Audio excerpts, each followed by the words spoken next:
Hello, welcome to my channel. It's Candice and today we're going to paint this seascape in two colours, indigo blue and alizarin crimson, or whichever red that you have available. So we're starting off with a landscape format piece of rough arches so that we've got some nice texture when we dry brush over the sea. The paper's also taped to my board and it's at an angle of around 45 degrees. I'm using nearly clean water. It's got a touch of indigo in it, and that's because I like to wet sections of the sky and be able to see where I've wet the paper, and then I'll get a mixture of dry and wet in wet for the sky.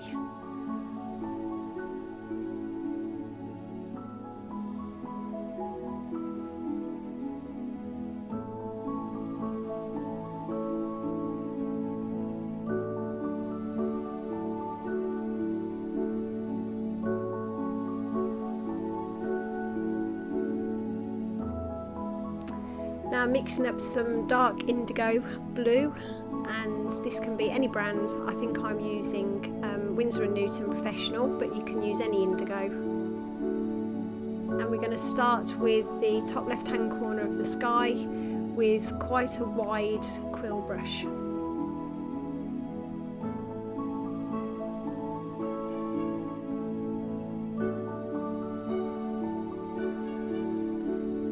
I'm leaving the sections of the paper that's dry, as I want those to stay as little white highlights.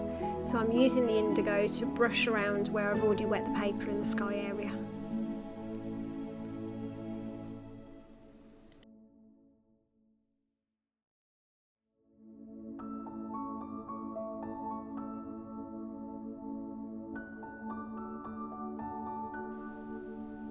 Using thicker consistency indigo, so it's darker, brushing it along the top of the sky area and bringing it in to create the cloud effect.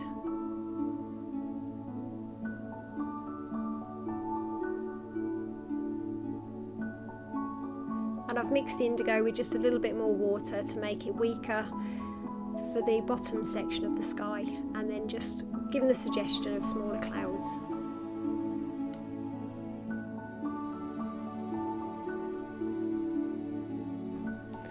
Now I'm just tilting my board so that the paint will start to run down the paper and diffuse as it goes, giving softer edges and mixing with the other paint and the water. And I'm using the tip of my quill brush to sort of feather down smaller sections, so what would seem like smaller clouds.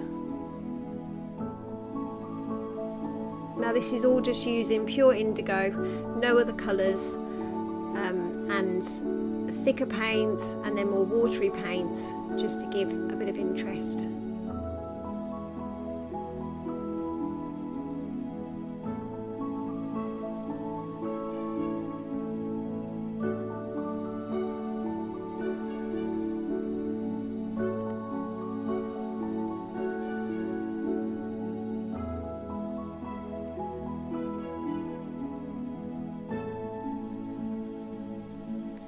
Now I've tilted my board back the other way and I've popped it back on the stand.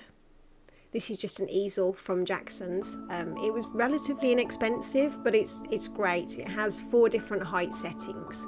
I've got it on the lowest setting, which is still quite steep at about 45 degrees, but I think it's great for doing sky painting when you want the water to run and move. Now I'm just using a clean damp brush, one of my flat brushes, and using it to smooth along the horizon to give that separation between the sea and the sky area.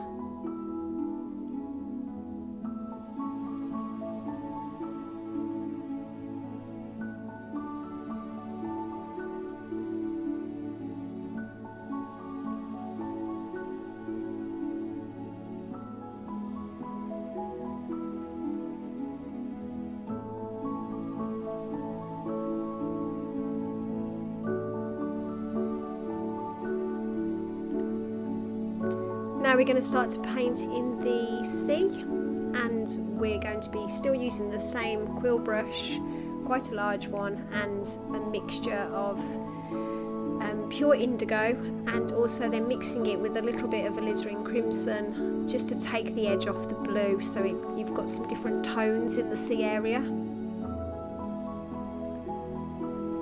Keeping it fairly dry on the brush so that we've got some dry brush areas where it looks like the sun is maybe catching on the sea, and then just varying the mixture as we go across, left to right, horizontal strokes with the brush, and then just building up the sea area.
I'm just using my flat brush again to just take off a little bit of the paint between the sky and the horizon.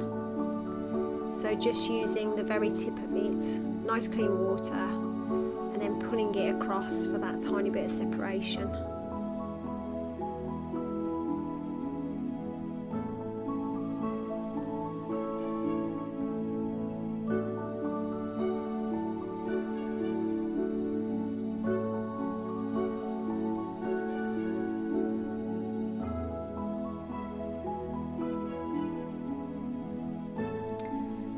Now I'm just checking to see how wet the sky area still is. So I don't want it to be too wet, so just slightly damp while we put in a distant hills, sort of mountains in the distance on the right hand side.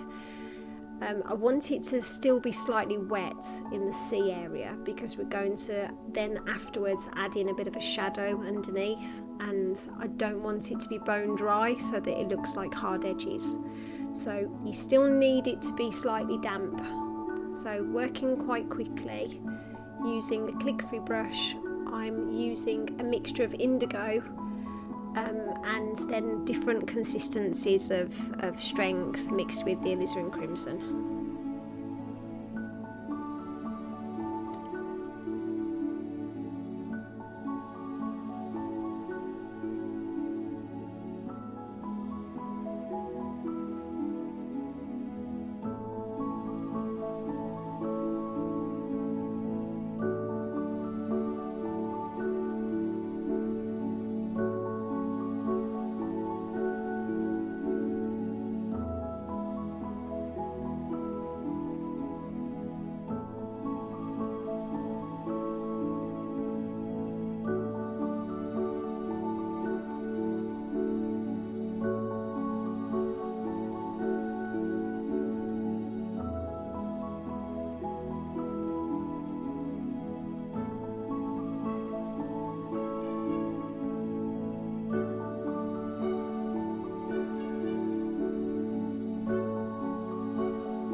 So next I'm going to take the damp flat brush again and just smooth underneath those distant mountains, just to remove any small bleeds that have started to run down.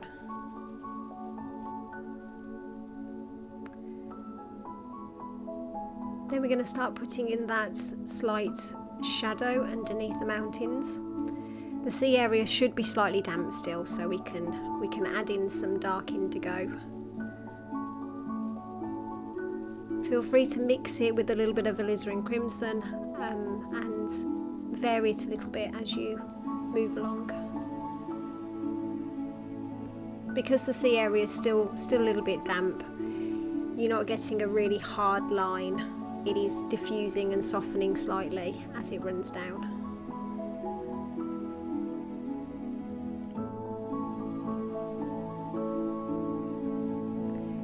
Then taking my flat brush again, it's clean and just slightly damp. I'm taking a few highlights, so pulling away the paint away at the back of the hills, so it's adding a little bit of variation to those distant hills. So just little dabs of the flat brush, pulling away some of the paint in sections.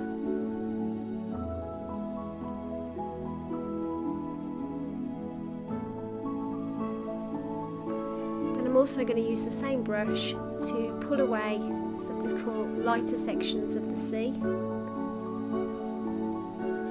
using side to side motions with the tip of the flat brush, keeping the brush nice and clean.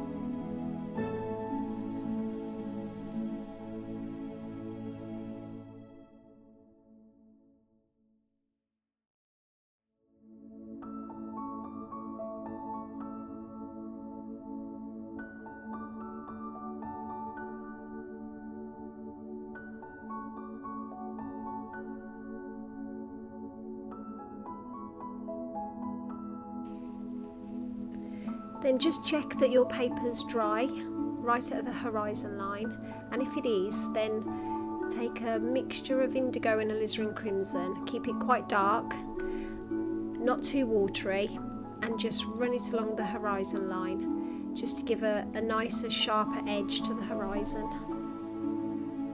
Keeping it nice and steady. I find the flat brush is great for this because you can get a nice smooth horizontal line. And then just checking the paper's also dry underneath the hills, and then run it along there as well. Just gives a nice clean edge.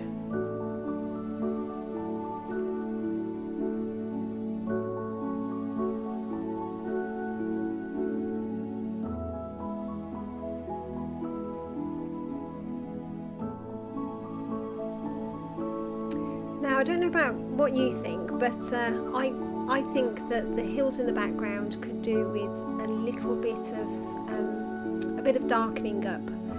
So I've taken my calligraphy brush and I am just running a few darker sections of paint through the hills, keeping it very light and sort of sporadic, making them almost look a bit more like mountains in the distance.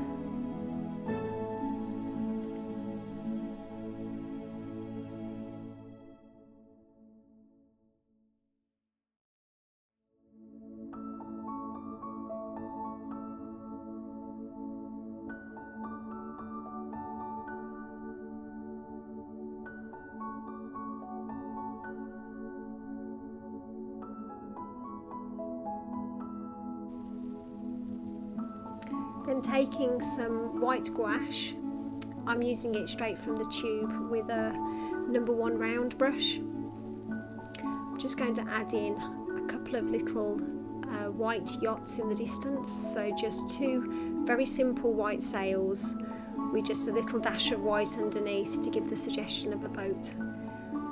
So I'm placing 2 of these just at the horizon line next to the hills.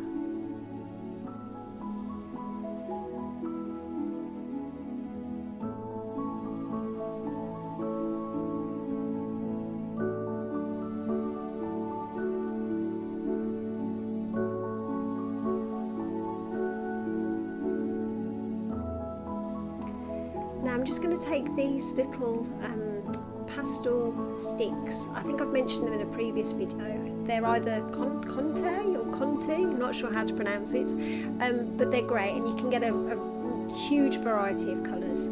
I've picked the white one and I'm going to use it just to brush some lighter sort of highlights across across the sea. I mean, you can, if you haven't got anything like this, then you can use some white gouache again, and you can also use a pastel pencil. These little sticks, I like the fact that they're square, so you get a nice edge to them, and it gives you some very fine lines, some fine marks. But just use whatever you have, or you could even use a craft knife or a scalpel and just very gently rub away the top layer of paint to leave the white underneath, just whichever you prefer.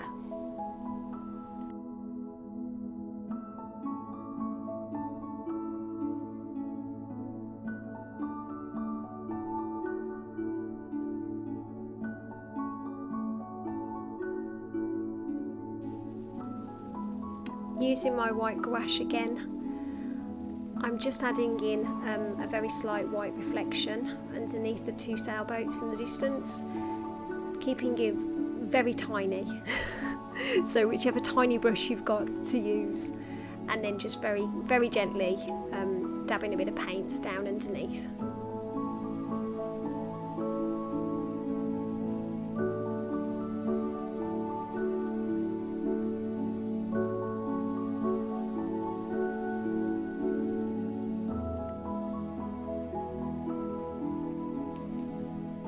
So for a little finishing touch, I thought some birds might be nice in the sky. So I've added just a few distant seagulls in the sky area, just dot them around and vary them. And I quite like them in landscapes. I think maybe they can look a bit cliched sometimes, but I think they're a nice little touch to finish off the painting. But they're optional, you can leave them if you wish.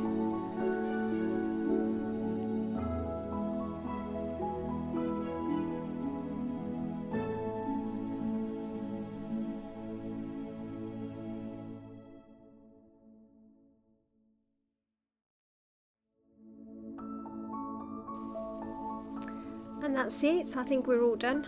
I'm just going to take off the tape so we can see how it looks with a white border. I hope you enjoyed painting this, or if you were just watching, and I hope you found it useful in that you don't need a whole load of colours in order to paint a landscape or a seascape. This was just mainly using indigo, and I think it kept it quite simple.